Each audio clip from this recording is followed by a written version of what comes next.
इस वक्त मैं बैठा हूँ शहीद स्मारक पर और डिम्पल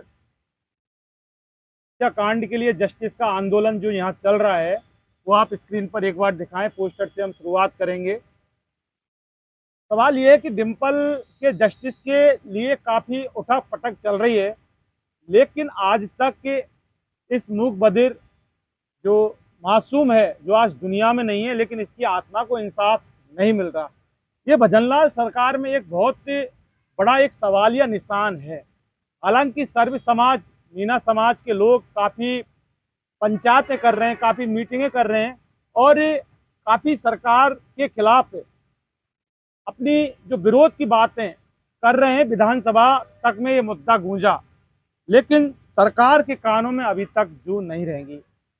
कब डिम्पल को इंसाफ मिलेगा, आगे की रणनीति क्या है, इस पूरे आंदोलन को लीड करने वाले राजस्थान हाईकोर्ट के एडवोकेट मान सिंह मीना हमारे साथ हैं और अब वो बताएंगे कि आखिर ये कैसे अब डिम्पल को जस्टिस दिलाएंगे, आगे की रणनीति क्या है। मान सिंह बताएं, आप इन्वेस्टिगेशन मीडिया चैनल में आपका स्वागत। सबसे पहले तो मैं सोशल मीडिया के माध्यम से आप सभी साथियों को बताना चाहता हूँ, कोई भी आंदोलन या कोई भी लड़ाई, कोई भी संघर्ष जो न्याय के लिए लड़ी जाती है, उसके लिए तन, मन और धन, इन तीन चीजों की जरूरत होती है, तब जाके वो लड़ाई टिक पाती है। आज कई लोग आर्थिक सहयोग कर रहे हैं, तब जाके धरना लंबा समय चल रहा है, क्योंकि यहाँ पर आप देख रहे हो टेंट भी है, दोनों टाइम खाना भी चाहिए, दरिया भी है, पैसा कहाँ से आएगा? क्योंकि आंदोलन ज़्यादातर गरीब परिवार के लोग ही करते हैं, काम धंधा छोड़ के यहाँ बैठे हुए हैं। तो आज सबसे पहले तो मैं उस बहन को बहुत धन्यवाद ज्ञापित करूंगा कि आज भी समाज में और देश में ऐसे लोग हैं जो इस हाथ से मदद करते हैं और इस हाथ को मालूम नहीं चलता। गुप्त दान। आज बैंक में, जयपुर बैंक में एक कर्मचारी के रूप में कार्य करने वाली एक हमारी बहन, जिन्होंने अपना नाम बताने के लिए हमें साफ मना किया था, तो वो चाह रही थी बहुत दिनों से कि मैं इस परिवार की मदद कैसे करूं। तो आज कल उसके पास मेरी टीम के साथी, इस आंदोलन के सहयोगकर्ता, मेरा छोटा भाई कमल बामनवास, जिन्होंने एक दिन लाइव आकर के एक दिन के लिए मिशन चलाया था और बाद में मना कर दिया था कि इस अकाउंट में कोई पैसे मत डालना। उन्होंने कल इनके अकाउंट में 11,000 रुपये डाल दिए। कमल ने मुझे फ़ोन किया कि भाई साहब 11,000 रुपये इस तरह से खाते में आए। तो आज हम ये और इस परिवार के पास परमात्मा ने ऐसे वक्त पे एक दूत बन के इनके साथ भेजा कि इनके पास पैसे भी खत्म हो चुके थे। इन्होंने आज खर्चे के लिए, इन माता जी ने, जो डिम्पल की दादी है, अपने भतीजे से, भतीजा कहाँ नौकरी करता है आपका? नौकरी कहाँ करता है? रतलाम में नौकरी करता है। उससे 2,000 रुपये खर्चे के लिए मंगाए थे। अब आज ये 11,000 रुपये उस बहन ने, जिन्होंने इस परिवार के लिए आर्थिक सहयोग गुप्त दान के रूप में इस परिवार के लिए भेजा है, जो मैं इस परिवार को, इन बच्चों को अभी सुपुर्द कर रहा हूँ। लो बेटा पकड़ो। देखिए, इंसानियत की मिसाल आप सीधा देख रहे हैं।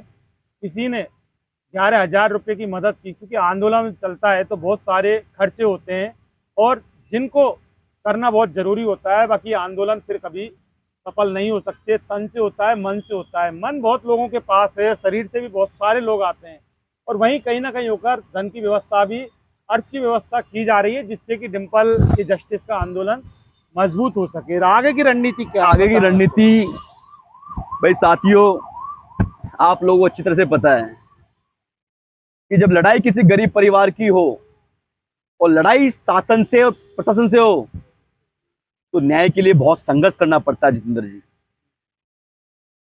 हम संघर्ष करने में विश्वास करते हैं, अंतिम सांस तक लड़ने में विश्वास करते हैं। मैं पहले भी कई बार कह चुका। हाँ, जब तक ये परिवार यहां बैठ करके लड़ाई लड़ेगा, तब तक हम इस परिवार का साथ देते रहेंगे। एक समय पे एक ऐसा दौर आ गया था जब पुलिस ने मीडिया के माध्यम से इस परिवार पर एक कलंक लगा दिया था। इस बच्ची को, इस परिवार के लोगों, हत्या का आरोप इस बच्ची के माँ बाप पर मढ़ दिया था। लेकिन इस परिवार की लड़ाई और इस लड़ाई को जारी रखने वाले उन योद्धाओं को मैं सैल्यूट करूंगा, जो दिन रात यहाँ पर आते हैं, दिन में रहते हैं, रात को रहते हैं। आप लगातार आ रहे हो, कवरेज कर रहे हो। ये बाबूजी 85 साल की उम्र में डेली सुबह आते हैं और दिन भर इस परिवार का साथ देते हैं। ऐसे बहुत से लोग हैं जिन्होंने इस लड़ाई को जारी रखा। उस मीडिया की नकारात्मक खबर आने के बाद भी इस लड़ाई को जारी रखा और उस लड़ाई का परिणाम यह हुआ, अभी कुछ दिनों पहले महावीर जी के मीन भगवान के मंदिर में प्रतिष्ठित पटेलों के मौजूद में मीटिंग हुई, कल टोड़ा भीम में मीटिंग हुई और अब 24 तारीख को टोड़ा भीम के अंदर एक विशाल बहुत बड़ी मीटिंग का आयोजन किया जा रहा है। जो वहाँ के लोकल पंच पटेल है, जिनका नाम इस मेरे मोबाइल में लाइव चल रहा है, इसके अंदर है, वो विशाल तौर पर इसकी तैयारी कर रहे हैं और मुझे उम्मीद है यानी 24 जुलाई टोड़ा भीम बुधवार को। देखिए 24 जुलाई को महासंग्राम का एक तरह से ये आगाज इन्होंने किया। आगाज तो पहले कर दिया, लेकिन एक विशाल रणनीति टोड़ा भीम में भाई हम इस लड़ाई को लड़ रहे हैं। अब परिणाम क्या होगा ये तो परमात्मा जाने। हमने तो एक चीज सीखी है, यदि आपने कर्म क्षेत्र में, धर्म क्षेत्र में कदम रख दिया तो अपने स्वाभिमान के साथ, अपनी आत्मा के साथ और संकट के समझौता मत करो। चाहे फिर पुलिस वाले झूठा मुकदमा लगाए, सरकार के लोग चाहे हमें डराए, धमकाए, प्रताड़ित करे, अन्याय करे। खूब अन्याय कर रहे हैं। कम अन्याय किया क्या? इस परिवार के लोगों को, इसके माँ को, इसके पिता को, इसके मामा को मारा, पीटा, मार करके, पीट करके उनसे झूठा कबूलनामा करवाया। इनके जितने भी रिश्तेदार हैं सबको थाने के अंदर बंद किया।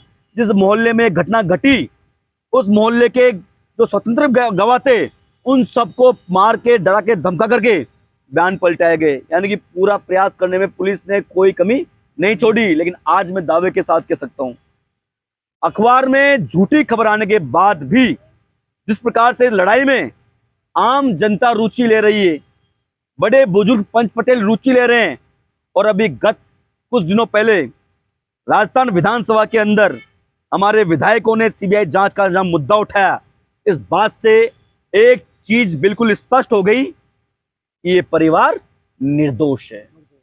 इस परिवार पे जो कलंक इस झूठी मीडिया ने, भ्रष्ट मीडिया ने और भ्रष्ट पुलिस अधिकारियों ने जो कलंक लगाया था, वो कलंक इस समाज के पंच पटेलों ने, युवा साथियों ने और विधायकों ने विधानसभा में उठाकर के साबित कर दिया।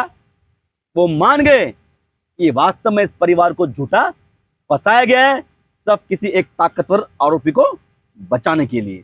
कितनी गैदरिंग आपकी टोड़ा भीम की जो महापंचायत है उसके अंदर होने की संभावना है? भाई ये मीटिंग के जो संपूर्ण आयोजन करता है वो वहीं के गंगापुर के टोड़ा भीम के जो पंच पटेल है, जो हमारे समाज के अध्यक्ष है, वो लोग करवा रहे हैं। अब वास्तविक तो वही बता पाएंगे, लेकिन जिस हिसाब से उन लोगों से मेरी बातचीत हुई, आज ही मेरी बात हुई, हमारे पटेल जी, पृथ्वीराज जी बगलाय के सरपंच साहब, वो कई मीटिंग कराते रहते हैं, उनसे आज मेरी बात हुई तो उनका वकील साहब भीड़ तो काफ़ी अच्छी होगी, क्योंकि हम भी जानते हैं कि सरकार तभी हमारी मांग को मानेगी, सीबीआई जांच को, जब हम ताकत दिखाएंगे। और ये हमारी अंतिम मीटिंग है भाई। अब ताकत होगी तो परिणाम सामने आएगा। इसलिए इस लाइव के माध्यम से मैं पुनः वापस अपील करूंगा भाई, समाज के लोगों से, युवा साथियों से, अरे कुछ मुद्दे राजनीति से अलग हट करके, पार्टी से अलग हट करके लड़ने चाहिए। मैं इस लाइव के माध्यम से फिर अपील करूंगा करौली जिले के सांसद और करौली जिले के चारों विधायकों से हाथ जोड़ के अपील करूंगा कि आपका धर्म बनता, आपकी जिम्मेदारी बनती है, जिम्मेदारी, क्योंकि आपके क्षेत्र का मामला है।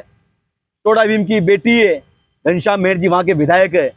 इंदौर के अंदर घटना घटित हुई, अनिता जाटव जी वहां की विधायक है।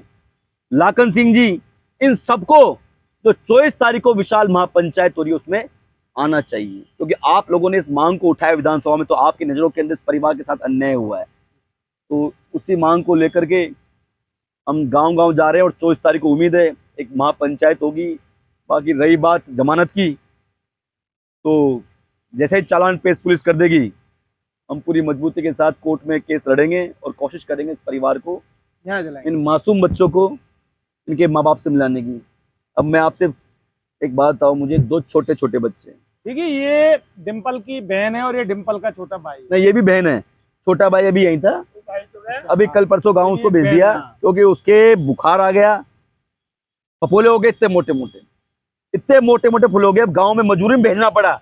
यहाँ खुला, मुझे एक बात बताओ, बरसात का मौसम है, आए दिन अखबार में पढ़ रहे हो बिजली गिरने से लोग मर रहे हैं, मच्छर काटते हैं, कीड़े काटते हैं, कैसे रहेंगे बताओ मेरे को। सबसे छोटा है, वो सबसे छोटा बच्चा है, वो मेरे ख्याल से 4-5 साल का था हमारे चैनल पर, 2 साल का वो बच्चा है। उसको बुखार आ गया, कीड़ों ने काट के फपोले हो गए। अब गांव के अंदर वो किसके पास रहे, माँ बाप जेल में, दादी यहाँ पे, अब छोटा बच्चा 2 साल किसी पास रहेगा। लेकिन मजबूरी थी, इस दादी ने आत्मा में पत्थर रख करके उस बच्चे को गांव भेज दिया, क्योंकि यहाँ रहता तो वो ठीक नहीं हो पाता।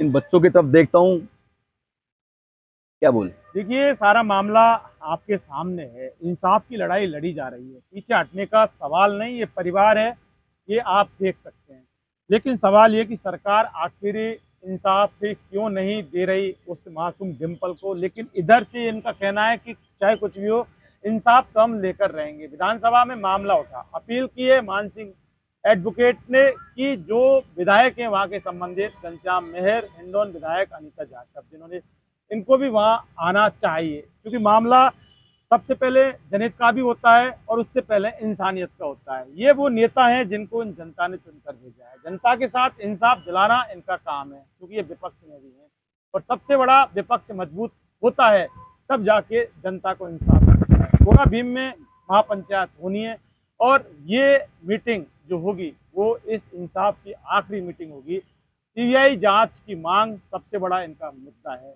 बाकी वक्त बताएगा कि आखिर आगे आगे होगा क्या।